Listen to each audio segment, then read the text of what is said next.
Hi everyone, this is Bobbi with Bobbi's Lawn and Garden channel. So today I'm going to be showing you a property that I do. It's a larger property that I mow with my push mower. So this is the size of it.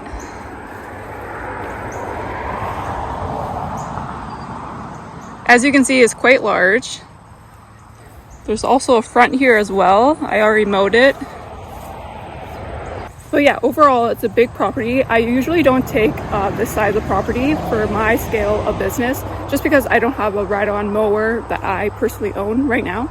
So this size I use my push mower, but it's all right. It takes me a bit longer than a typical residential property, but will be the larger properties that I would, like my max size I would do just for my scale of lawnmower, because I just don't want to overdo it and overwork my equipment. But yes, and it's slightly on a hill, so I'm going to show you guys what I do for when I mow this size of property on a hill. So I like to mow back and forth this way. I have mowed before going up and down the hill, but mowing up and down the hill is quite exhausting, and I just find it's easier just to mow back and forth. It gets the job done, and my client doesn't mind me always cutting in the same direction, so that's okay for them. And yeah, so I'll take you along on this mow. Let's see how long it'll take. I got a fresh new battery in the lawnmower, so let's see how long that will be used up as well. And yeah, so let's get started on mowing this large property.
And that's the end of the mowing. So I find the easiest way to do a big property like this on a slight hill is to go back and forth. And the client doesn't really care if it doesn't look too pretty, so it's okay that I go in the same direction each visit. And thank goodness that my lawnmower has a self-propel. Even with the slight terrain, I'm able to make it up the hill with the self-propeller, which was very handy on this lawnmower. So yeah, overall I finished. So this battery is at 1 bar, pretty much is almost dead. So I was able to get this part with 1 battery, which is great. And yeah, so thank you so much for watching this video. Hopefully this gives you an idea of what this lawnmower can able to do in a large property like this. And yeah, this is one of my largest properties that I do with my self-propeller. Thank you so much for watching this video. Stay tuned for more videos in the future, and I hope you guys have a great day. Take care. Bye.